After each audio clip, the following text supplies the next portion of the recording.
Hey everyone, Mark and Steve here. Before we get started today, we want to let you know about Dare to Connect, our new online interactive video platform. For less than the cost of a therapy session, you and your spouse get live access to both of us 3 times a week. Each 30-minute live group support session provides interactive mentoring and healing for addicts, spouses, and couples. If you're loving our podcast and our unique style of bringing you recovery, you're going to love Dare to Connect. To learn more, go to daretoconnectnow.com. We're looking forward to seeing and working with you.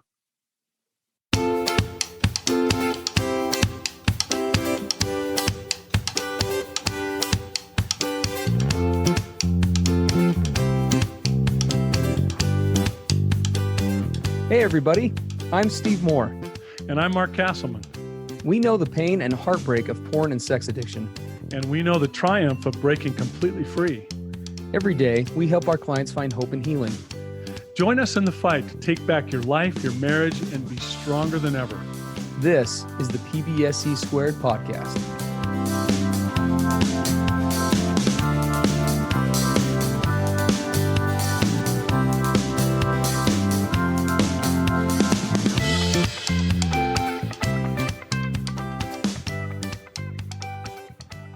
Hey everybody, Mark and Steve with you here on the PBSE podcast. We had a PBSE listener write into us about a situation that is very near and dear to our hearts. We're going to wax personal today. We've waxed personal so many times, Steve. We often say, "Yep, you know this is going to be permanent in the internet universe forever, right?" Oh yeah, we're blacklisted in so many ways. Can't even probably count them all. Sure, you want to say that? Well, here's the situation that this listener wrote in about. Said, Mark and Steve, it's been an absolute blessing to have discovered your podcast. My spouse and I listen regularly. To be blunt, Mark, my spouse has said he relates so much with you in particular when it comes to mindset and behaviors of his addiction. I'm sorry. And like Steve, my spouse also lost his father too soon as a teenager, of which he says he was emotionless when it happened. No tears, just nothing, indifference, despite how much he loved his dad. Mm. So this spouse has a lot of family of origin stuff, that's gone on, trauma. And then this is a woman who's writing to us who is the spouse of a porn and sex addict. She says, I'm not ignorant to the contribution of my past and family of origin and what it's added to our dynamic. I am an adult child of a substance use addicted mother and a sex, porn, and love addicted father who struggles with narcissistic personality disorder. However, betrayal trauma and being a spouse of a porn and sex addict has been the worst pain I've ever felt. It's been slow dwindling over 3 years, and I can't help but recognize how my grace and stability in values have been taken advantage of. Then she asks her question. How has family of origin played a role in your dynamics with your spouses, if at all? Asking us, right? Yeah. Thanks for all you guys are doing. You've set the bar high in my hopes in my spouse's recovery. It's a great submission, and we appreciate the kind words as always. It's good to know that this podcast is helping people, and we love working with people. We love working with each of you and getting your submissions. As I look at this, there's lots of, it's a great question because I don't know if we've ever addressed this topic. We're coming up on what, like 150 episodes or something of this podcast now? Like 135 or something like that. Yeah. And I don't know if anyone's asked a question like this quite in this way. And so it's really cool to kind of address. Because our families of origin have nothing to do with interact with their spouses. No, right? I don't know why anybody would care about this. They don't influence things at all. It's interesting. For me, there have been a lot of really interesting ways in which family of origin stuff has impacted me and my character and one of those that I would share here, I'll take a couple minutes to do it. It may take a bit, but it's a good one because I've actually been surprised how many addicts can relate to this when I've mentioned this to them, because this is a link not just between how my wife and I interact, but also I'm going to kind of demonstrate how this has also been a link towards acting out or fantasy-based behavior. So my dad, he did die suddenly in a plane crash.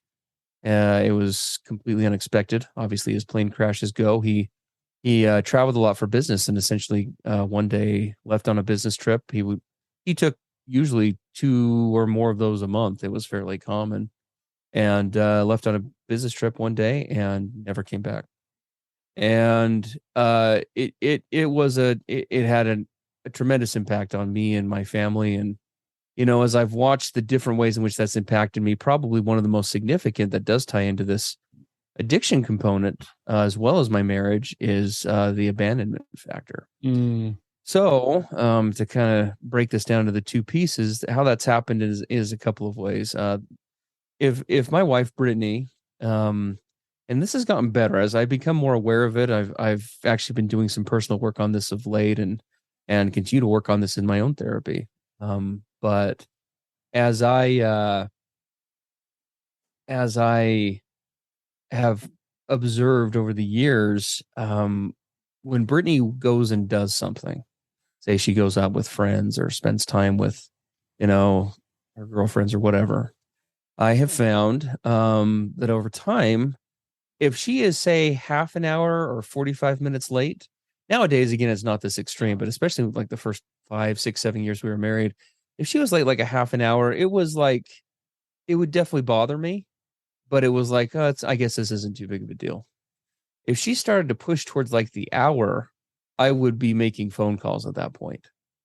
And if I can't get a hold of her, if I couldn't get a hold of her and it got to be like an hour plus, my brain would start doing all sorts of kind of wild, bizarre things that may sound a little odd to some of you, or you may totally relate.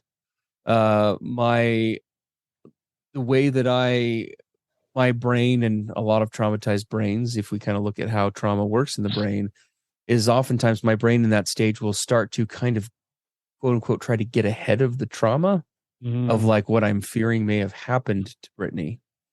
And what will occur is my brain will start to like move into really intrusive thoughts, right? Or has, at least historically, where it'll start thinking, oh my gosh, well, I've got to plan a funeral, right? So I guess I better start looking up prices and like, what does that cost? And, and then it will start to kind of proactively move forward and say, okay, it's almost like it will start to advance grieve the loss of my wife. I know this sounds really strange. Like my brain will kind of start to hyper advance, like, okay, like what should that look like? How long should I grieve? Right? What's a normal acceptable period of grieving with the loss of a partner?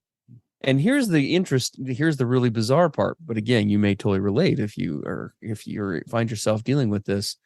My brain, in a way to escape, and this is where it would historically be linked to sometimes acting out or fantasy, would then move towards a place of, let's get away from the pain.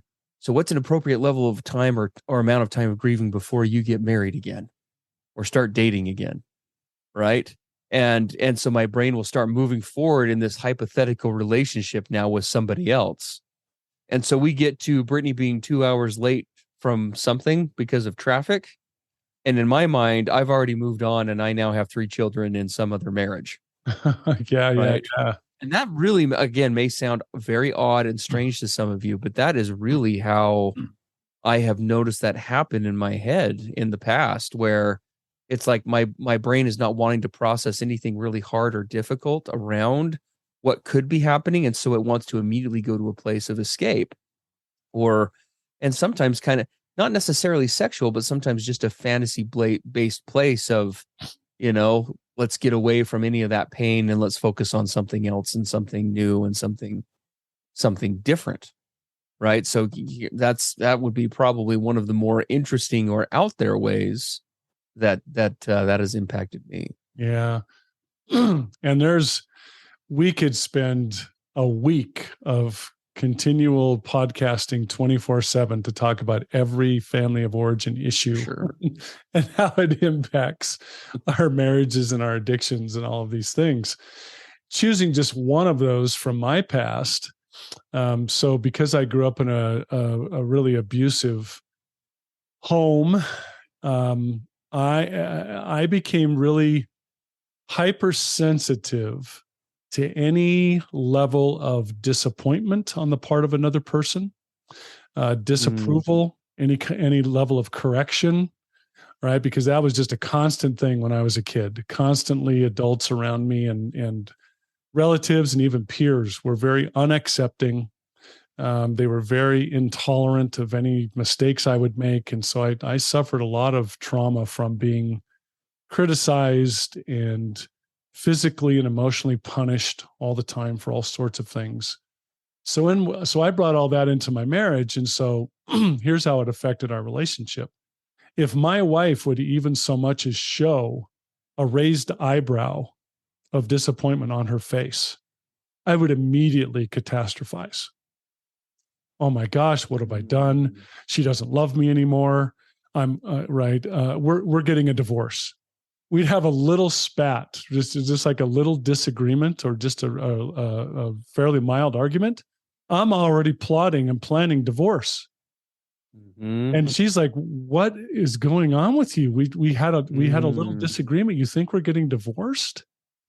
But the reaction was like instant and severe.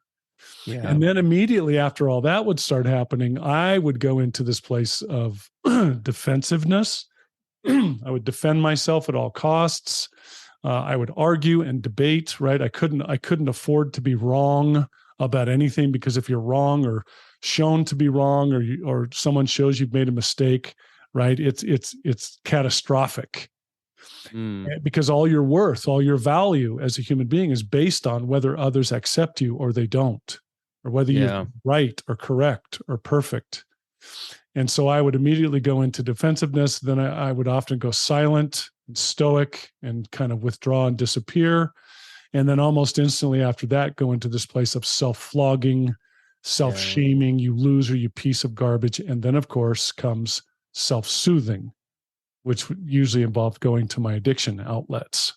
Yeah. So that's how family of origin had a big impact on my marriage relationship, just one of the areas. Well, in those two, I think it's interesting, Mark, because we were talking about this pre-production, and in many ways, those two reactions, yours versus mine, they're different situations in different scenarios, but they're also very similar. Yeah, right. It's kind of the same sort of a thing where the brain is sort of trying to get ahead, yes, right, of potential further hurt. Yes, and so it's trying to kind of outwit it, right, and already, well, I don't want to go through the pain. I'm curious if this resonates for you. I don't want to go through the pain of losing her, so I'm going to divorce you. Like, let's just do it. Let's just get it done. I don't want that hanging over my head. Like, I know what that disappointed look on her face means. It means really bad things are coming. Yeah, right? You're going to be rejected. You're going to be punished. Someone's going to wail on you, right? So let's just end this now before all that comes. Yeah. And that wasn't her intention at all. She's just like trying to be authentic and transparent and gosh, a topic for a whole other podcast, right? Is how does this then affect the spouse? And what she'll tell you about those couple of decades together where I would bring all that family of origin stuff in, is she would then find herself being very hyper vigilant. Am I going to show something on my face that's going to upset Mark? Am I going to say something that's going to trigger him? Right. So she would say she's just started walking on eggshells, watching every single little expression she had. And she kind of became sort of numbed out, sort of robotic, sort of, she would say that I can't show any emotion to you because you immediately go off on this tangent. Yeah. Yeah. No, well, and it is so interesting that you say that, because for me, my go-to when I feel trauma or when I feel backed into a corner, my go-to has historically been aggression. Yeah. And for a long time with Brittany, when these kinds of things would happen, if I couldn't get a hold of her, how would that usually manifest that fear of losing her? Where have you been? What have you been doing? Why didn't you pick up your phone? Why didn't you call me back? Why didn't you do this? How does it come off? Interrogation, like you Oh yeah. get It the comes big off bright as spotlight out and yeah, it comes off like I'm trying to be like extremely controlling, Mhm. right? Like, how dare you be late? How dare you do this? And that's not even what's going on in my head at all. It's this little trauma of like, oh my gosh, you're safe, but manifesting in this totally dysfunctional way. Right. Now, I'm Yeah. not saying that every situation where a husband is controlling or an addict is controlling is that way, but it does give just some interesting insight into how one's brain works. I at the time I would never have linked those. Right. At the time, I probably also thought that I was controlling. It only took a lot of Yeah, recovery, yeah. becoming a therapist, and a lot of other things to learn. Oh, that's where that's stemming from. Well, and one of For the me. hardest thing, especially for us as guys, to begin to become aware of, to begin to be willing to peel back the layers past the symptoms, we have to realize that because of the trauma that we experienced when we were younger, there's a part of us that is fragile. Yes. It's very fragile. We don't have much resilience, maybe in some cases none at all, with particular triggers in our adult lives. And so we're extremely protective, self-protective, that part of us that is all about survival and saving us from future pain like we've experienced in the past. All of those protection survival mechanisms come flooding out with this stuff. Yeah. Yeah. Absolutely, 100%. Well, I know we gotta wrap this up here. It's interesting talking about this, and I love really getting in depth on these topics. Mark, I know you do too. We would love to be able to go more in depth with each of you. We would strongly suggest, consider, if you haven't already, jumping on over to daretoconnectnow.com and giving our Dare to Connect program for addict spouses and couples a try. Yeah. We're able to really take this to a new level in multiple ways with you. We get interactive, we get raw and real in a way that we simply can't because of time and confidentiality on the podcast, and are able to answer questions. You're able to get answers to the things you're wanting in real time. We have a lot of new interesting features that are coming online with the podcast or with D2C here in the next couple of months that we're excited to be announcing. But at any rate, we would love to have you come and join us. We've got a 2-week trial going on right now with that, where you can try this and there's no billing for 2 weeks. Give it a shot, see what you think. We're confident you'll love it. Please come give us a check. Give it a look over at Dare to Connect. Well, and you talking about that, Steve, that's very much what we should wrap up with is, okay, we've got family of origin issues. What do we do about it? Yes. Here we brought all of this into our current, marriage relationship or partnership. So now what? Right. Well, we have to remember is we've got all this wiring in our brains, in our bodies, in fact, that from all of that past experience in our families of origin, it be so dominant. It really is the default place that we will go if we are not mindful in the moment. It will take over. You've all noticed, right? In an instant. You're not even aware of it often until the whole thing is done. And then you're looking and go, what was that? Well, that's family of origin wiring that you built over time. And the thing is, if we let all that go and really rule over us, we are always going to want, a part of us is always going to want to revert when things get hard, when discussions get tough, when stuff's not going the way we expected. We will revert to old coping strategies instantly. Yeah.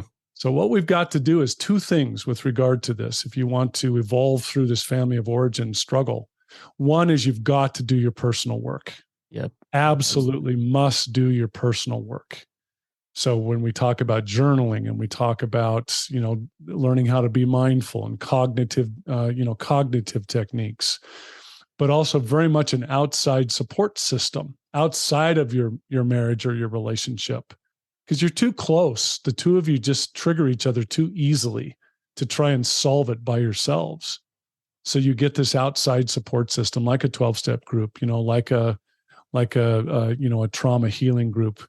Just lots of So you've got to do the personal work, bring all those things to bear so that you personally can begin to recognize these family of origin issues and begin to do the work to grow and evolve through them so that you can heal. Mm-hmm. Absolutely. No, for sure. I love that. And again, that's a starting point for the healing work, but it's definitely not the end. But it really does, with so many other parts of this, guys, it really comes back to focusing on the individual first before we move to the coupleship. I know that Mark and I, as we've said many times, we've done this all the wrong ways before we've done it all the right ways.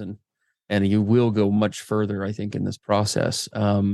By figuring out, what makes this tick when you find yourself having adverse responses, to different things in the relationship, that seem, when you have those moments where Mark and I have had, where you say to yourself, where the crap did that come from?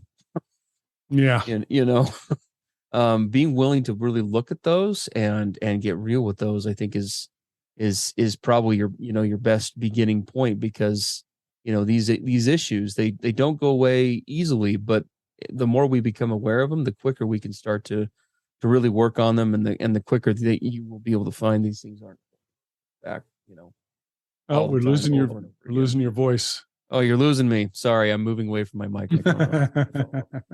Anyway. But yeah, the other thing we would just say to encourage all of you, this is hard stuff. Yeah, absolutely. It is not easy when you bring family of origin and all of your past history into a relationship. What we want to be sure and say is hang in there, please, while the change and the evolution is unfolding. This takes time. Yeah. You're going to find in the early to mid stages, there's a part of you that's going to want to bail. It's like, okay, I'm out of here, or right, I'm in your face and I'm going to control you, or I'm going to go silent, or I'm going to do whatever. And just the whole concept of leaning in and standing toe to toe to hang in while this change is unfolding. Yep. Just don't give up too soon. Keep at it and you'll get there. Yeah, absolutely. Well, everybody, thank you as always for tuning in. We really do love and care about you. We hope that you are having a great week, and really do honor where you're all at in this battle of fighting for marriage and fighting for connection and fighting for your relationships. We would love to get more questions from you guys. We've got several lined up already for upcoming podcasts, but would love to hear from you, and you can send those in to us. We actually have a contact form at pbsepodcast.com. Feel free to head on over there and submit those. We'd love to get them in the docket and get those answered for you. All right. Thanks for being with us, and we'll see you next time on PBSE. Yep. Have a great one, everybody. Everything expressed on the PBSE podcast are the opinions of the hosts and the participants, and is for informational and educational purposes only. This podcast should not be considered mental health therapy or as a substitute thereof. It is strongly recommended that you seek out the clinical guidance of an individual qualified mental health professional. If you're experiencing thoughts of suicide, self-harm, or a desire to harm others, please dial 911 or go to your nearest emergency room.